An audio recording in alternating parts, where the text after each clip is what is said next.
خوش آمدید ابن حر. بے شک تم اور تمہارے ساتھی نے جو کارنامے دکھائے ہیں اس سے مختار کی حکومت کی بنیادیں ہل گئی ہوں گی.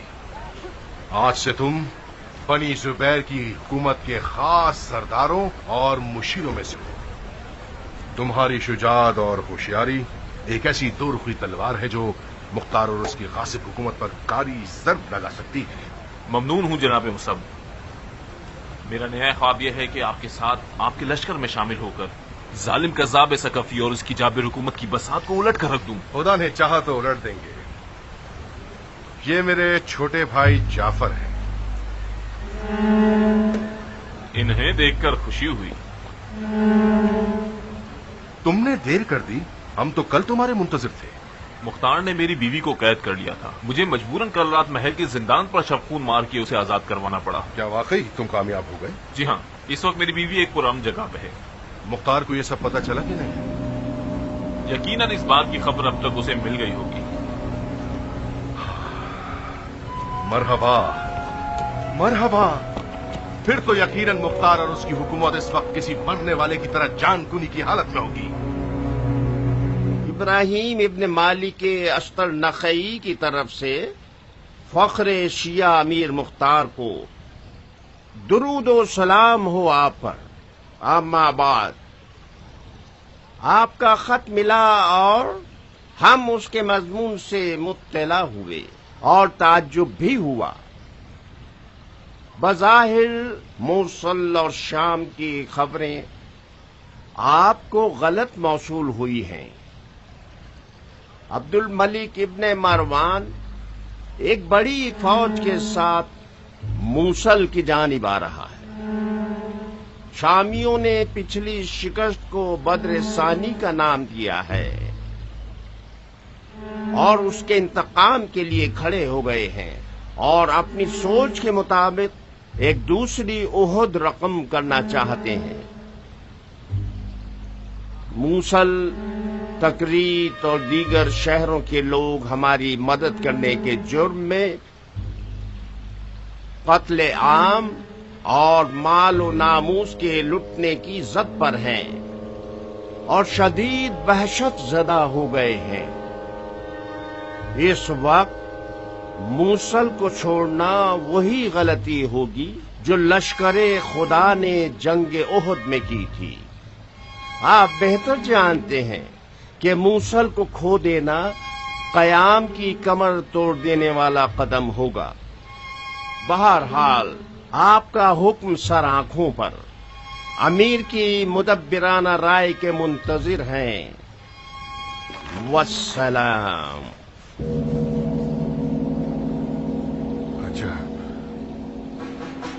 لشکر شام کو یہ آسمانی بجلی ہے جو شام میں کڑکے گی تو اس کی آواز موصل میں سنائی دے گی. ابو مفلس، ابراہیم کو لکھ بھیجو کہ قیام کی کمر توڑنے کا جو مسئلہ آج سر پہ کھڑا ہے وہ مصب اور بصرے کا مسئلہ ہے. فوراً موصل کو چھوڑ دے اور بصرہ کی طرف دوڑ پڑے. جی امیر. خط کے اندازے گفتگو نے برہم کر دیا. مجھے لگتا ہے کہ ابراہیم موصل کو چھوڑنا نہیں چاہتا. ممکن ہے موصل کے لوگوں کی محبت نے اسے روک لیا ہو اور وہ ان کی نمک حلالی کرنا چاہتا ہے.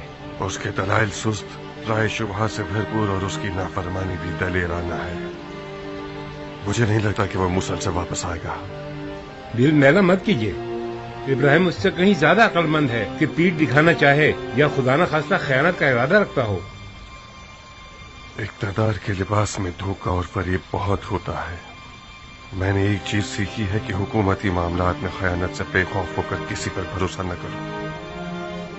اس طرح تو مجھ جیسے لوگ بھی کسی الزام یا بددینی کی زد پر ہیں. کامل، صاحبان اقتدار زیادہ تر خود ہی اپنے آپ کو خنجر مارتے ہیں. میں خود پر رکھ کے مثال دے رہا ہوں تاکہ اس کڑوے سچ کو ماننا تمہیں برا نہ لگے.